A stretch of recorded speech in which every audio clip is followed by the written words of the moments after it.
FIFA Asian Cup ini dengan full squad kita nggak bisa proven, ya menurut gue sih out. Daripada lu nanti di Piala Asia, kita lawan Jepang, Qatar, Qatar mainnya mereka di Kobar lagi dekat dengan Qatar, itu dua pasti banyak. Banyak pasti.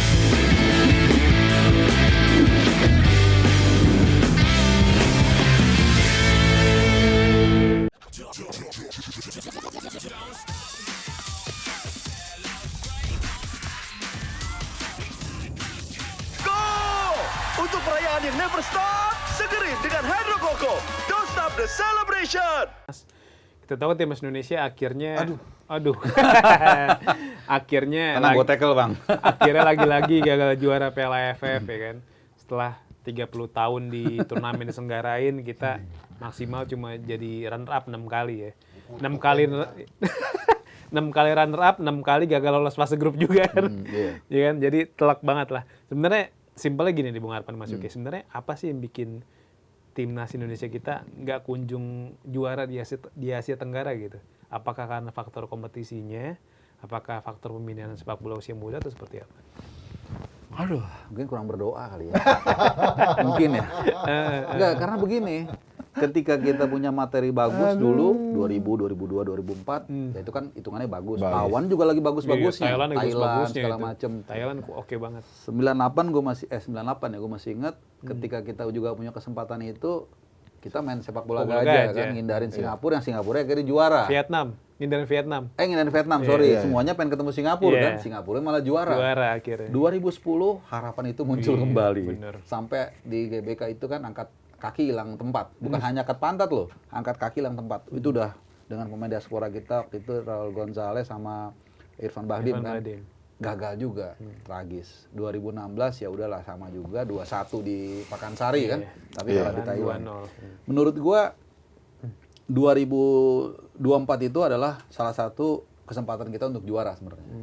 Gitu. Kenapa? Vibes kita tuh lagi luar 2024 biasa. kemarin. Iya. Yang kita pakai pemain-pemain cuman kan 23. betul. Nah, karena kita fokus waktu itu Piala Dunia, kita kan waktu itu di kualifikasi round 3 itu peringkat 3. Iya, di Hanya bawah beda 1 poin dari Australia Australia. otomatis. Peringkat 2 ya. Ya jujur gue pribadi udahlah. Pasti fokusnya ke sana. Give them buat inilah. Kita mau fokus mau nyambut Australia kan. Akhirnya diturunin lah. Kita nggak usah bahas apakah ditargetin atau enggak ya. Pokoknya intinya turun dengan U22 setahu gue. Alasannya buat persiapan SEA Games. Iya, tapi masuk akal juga karena emang kita semua udah nggak peduli AFF tuh. Padahal kalau mungkin kita nurunin tim terbaik non diaspora lah atau yang di Eropa, mungkin sangat bisa kita untuk menang gitu kan. Nah, tapi gagal kan, ya udahlah kita nggak peduli kan. Makanya sempet debat perlu nggak perlu segala macam. Sekarang ketika kita mikir Dapet nih gitu. kayaknya dapet tapi nggak berhasil gitu. Jadi kayak emang tadi yang tadi sempat ngomong siapa? Dikutuk. Makanya kurang berdoa mungkin. Soalnya tadi Bur nyinggung 98. Gua takut Tuan masih marah. Untuk melengkapin nanti tahun 2028 baru kebutuhannya 40 tahun. 30 tahun. 32. 30 tahun. 30 tahun. Kan Itu 98 ke 2028. Ya ini bahasa ininya lah ya, bahasa cocoklogi ya. Tapi memang ada aja halangan gitu ya. Di saat kita punya momentum, terus dihilangin begitu aja. Di saat kita punya pemain yang mewah, ada kesalahan-kesalahan yang konyol gitu ya. Akhirnya kita gagal. Jadi ada saat tim ini lagi prihatin, tapi bisa sampai final gitu ya. Jadi emang kita kayak belum berjodoh sama AFF. Jadi alih-alih lu stres mikirin AFF. Jadi gimana? Jadi lu lupain aja udah. Biarin aja, jangan ditargetin jadi bebanin. Siapa tahu malah kalau dengan begitu malah bisa juara. Karena kalau terus ditekan terus kapan ya yang ada kita kayak apa ya? Kayak di PHP gitu. Karena gue kemarin udah kan sempet live reaction juga ya. Marah juga gue. Kurang apa nih timnya gitu ya. Gue pikir akhirnya pelatih ini nggak kenal pemainnya Nggak gitu. kenal ya, gue setuju. Jadi profiling pemainnya itu dia nggak secara utuh mengenal profil. Karena ini kan mixing ya antara pemain-pemain domestik yang memang dari dulu sudah existing Super League sama pemain yang baru datang ex diaspora. Terus di mixing. Kalau dari si kelengkapan arteri ini lengkap semua nih. Ini dari roket peluru kendali sampai Janwe ada. Janwe tahu nggak Janwe? Petasan itu. Ya Iya. lengkap, baru tinggal pilih mana gitu. Tapi ya itu karena apa ya? Plannya itu statis, stagnan, terus timing untuk ya hal detail lah itu ya, sangat teknikal banget lah. Yang kita juga bisa lihat gitu, ini nggak cocok ini, tapi kok dipaksain gitu kan. Kayak misalnya pergantian rekomposisi di lini pertahanan ya kan, tuh nggak works itu ya. Terus ya ada pemain-pemain yang menurut kita harusnya ini udah selesai lifetime-nya. Sorry to say ya. Iya. Untuk kayak misalnya Jordi Amat, Mark Locke itu udah di situ doang levelnya gitu. Tapi Panggil tetap lagi. masih dimainin lagi Mainin misalnya. lagi. Kita butuh pemain-pemain yang bisa jadi game changer. Terus yang paling kelihatan bahwa John Hersman tuh nggak nguasain semuanya gitu loh. Terutama profiling pemain kita. Kan sempat ada kritik kenapa Yakup Syahuri nggak dipanggil. Kayaknya Atau- Yakup cedera deh. Cedera ya. Terus Ricky kenapa Kambuaya. misalnya Ricky Kambuaya nggak Nah, Ricky dipanggil? Kambuaya baru tuh. Kenapa misalnya Excel nggak dipanggil atau minimal Ramadan Sananta misalnya Iya, gitu ya. iya. Kalau ngeliat kayak kemarin kayak gitu, ya kan. Jadi Iya. banyak lah yang menurut gue akhirnya membuat tim ini gagal kemarin. Gini ya, kalau bicara Ricky Kambuaya agak ada sedikit anomali ya. Ini kan pemain bagus. Apalagi tadi Bang Yuki udah ngeliat di pramusim lawan Bagus, kan. Persikat main. Persikat. Nah, Keren mainnya. musim lalu memang dia bukan cemerlang banget, tapi bagus juga, oke gitu ya. Gue nonton berapa kali ke Banten International Stadium, dia bagus. Dan dia kan jebolan round 3 juga. Jadi ini punya kapasitas, punya level yang gak kaleng-kaleng juga gitu. Ketimbang lu panggil, gue nggak usah sebut lah pemain lain yang sebenarnya belum punya pengalaman di round 3. Dia nggak pernah dipanggil sama sekali, seingat gue loh. Iya, di era John Hedman FIFA belum. Series pernah segala dicoba macam. ya? Belum pernah. Iya, maksud gue tadi lu nggak kenal seorang Ricky Kambuaya apa. Dan secara emosional yang gue inget ya, dulu dia memang agak emosional di SEA Games atau AFF beberapa tahun lalu. Sekarang lebih tenang orangnya segala macam. Jadi dari pemain ini satu tadi Hoki Caraka. Mungkin ini agak sedikit beda pendapat orang, tapi menurut gue dia keeping ball-nya teknik-teknik dasarnya bagus. Dia bisa menjadi solusi ketika misalnya Mitch Baker yang bakal dimatiin dalam tanda kutip oleh lawan itu akan terjadi, dan itu terbukti kan. Vietnam udah hafal tuh Tom Hai, Mitch Baker. Even Singapura pun bisa melakukan itu kan, walaupun sempat terlepas ada satu peluang. Jadi tadi pemanggilan pemain, mengenal karakter pemainnya, seperti tadi komposisi di Jordi Amat ditaruh sebagai CB dan nyuruh Rido ke depan, itu kontradiktif banget kan? Iya, kosong mulu. Iya, dan jadinya. kita semua tahu Jordi Amat lebih sering main sebagai DM di Persija. Bagusnya di situ. Iya, itu gua bukannya gimana ya, berapa orang, Bang Yuke, orang biasa tuh kalau gua lagi di Pakansari ketemu, Bang gimana gini Bang? Ya coba menurut Abang gimana? Wah Jordi Amat payah Bang, orang ngeliat hal yang sama. Apa kita yang salah, apa dia yang salah, kita bingung. Dan kemudian tidak ada plan B-nya. Lawan Vietnam, kita udah kebobolan 2 kali. Vietnam duluan yang melakukan pergantian pemain. Iya, di awal babak Itu kedua ya. iya, itu. Kita telat banget Menit ya. 57 atau 58 baru kita 60 sekian. Gue pikir kenapa ya? Termasuk lawan Singapura. Ya. Kita butuh gol, Beckham Putra tuh baru masuk 80-an kalau nggak salah. 85, 85 5 menit. Terus Sadil kalau nggak salah 70-an. Gue juga sorry ya. Sadil begitu masuk, aduh, gue bilang, badannya besar. Kurang banget. Iya. Kelihatan kurang atletik gitu ya. Maaf gitu ya. Tapi memang bukan dia sebenarnya yang kita perlu untuk masuk ke situ, tapi ya itu kayak gitu-gitu kan. Berarti dia nggak kenal pemainnya kan. Betul. Udah telat yang dimainkan pun menurut Nggak pas. gitu. Padahal bisa mungkin opsi Egy Iya. bagus Ada kok Egy, mainnya. Egy, betul. Egy bagus tapi nggak mainnya. dimainin kan. Nggak dimainin. Iya. Egy cuma main lawan Kamboja jadi main dari bangku cadangan. Memang dia sempat buang peluang emas. Tapi kan lawan Kamboja nggak bisa. Ya, itu itu dia. awal-awal gue udah bilang, waktu menang lawan Kamboja 5-1, we are happy. 100% Iya. I swear we are happy. Tapi kan lawan Kamboja ya kita masih meraba-raba. Lawan Timor Leste, udahlah. itu tuh. nggak bisa Segitu jadi Timor tuh. Leste sebenarnya udah kebaca kali. masalahnya. Pertama belakangnya itu robot semua gitu.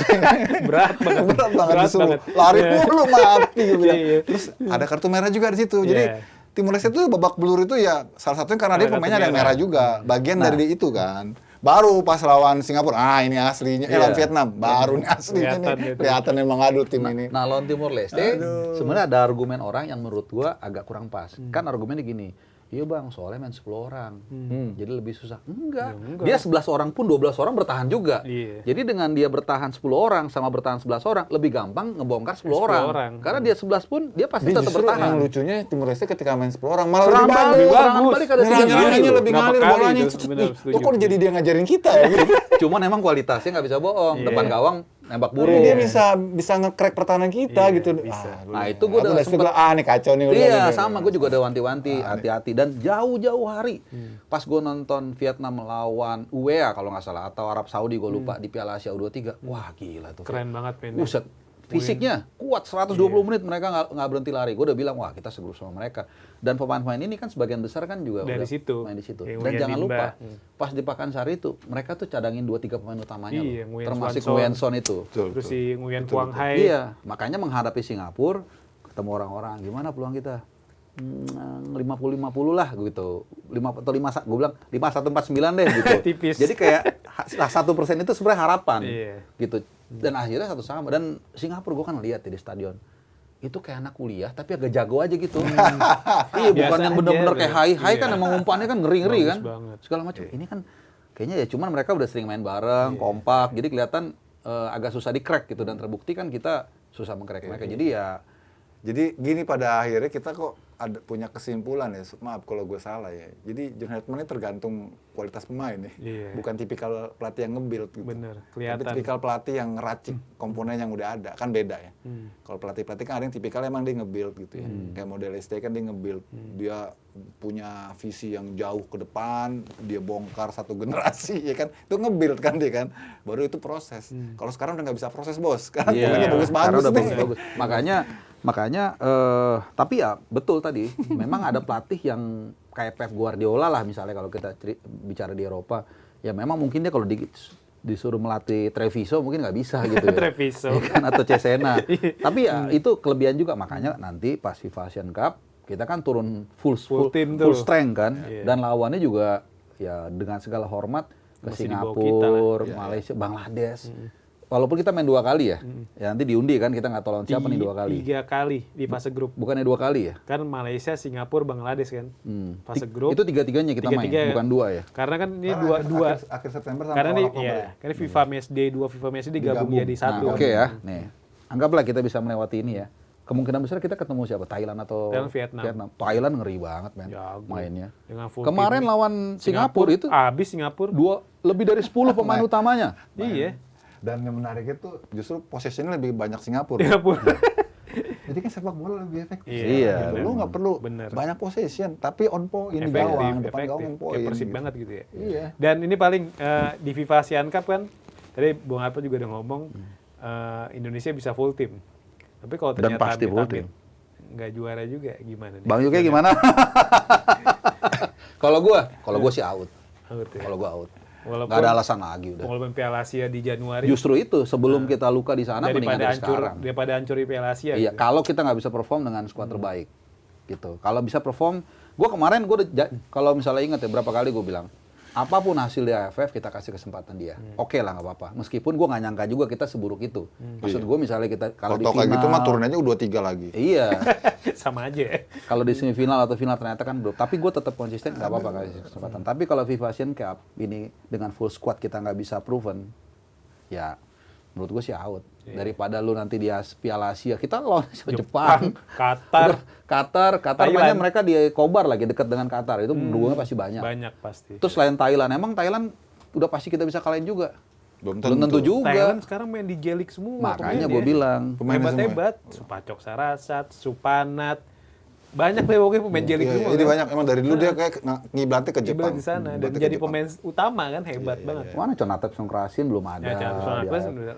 siapa lagi tuh gue lupa, Saidet Ya, segala macam. Supacai Jaidet. Zaidet segala macam. Maksud gue, ya ini kita kasih kesempatan lah di FIFA Asian Cup ini dengan full squad. Ya tadi yang Bang Yuke bilang, kalau memang ternyata dia pelatih yang bagus dengan pemain yang bagus, ya it's okay juga. Karena ada pelatih yang seperti itu.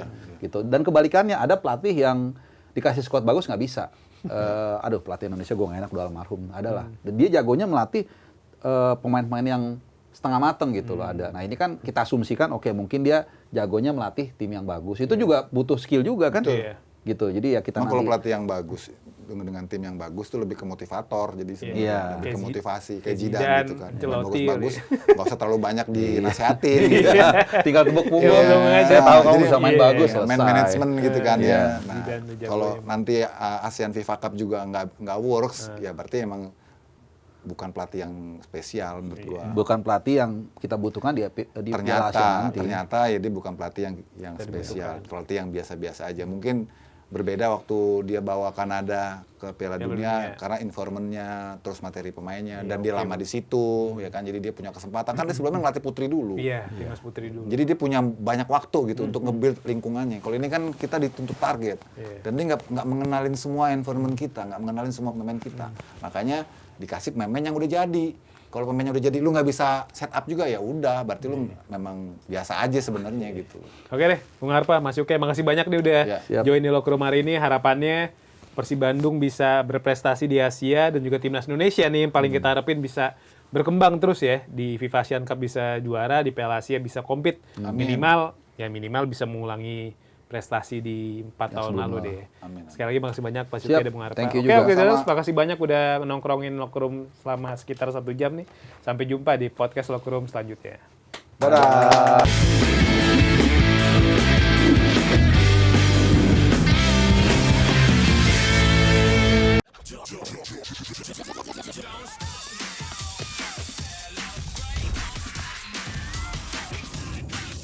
Go! Untuk perayaan yang never stop, segerin dengan Hydro Coco. Don't stop the celebration!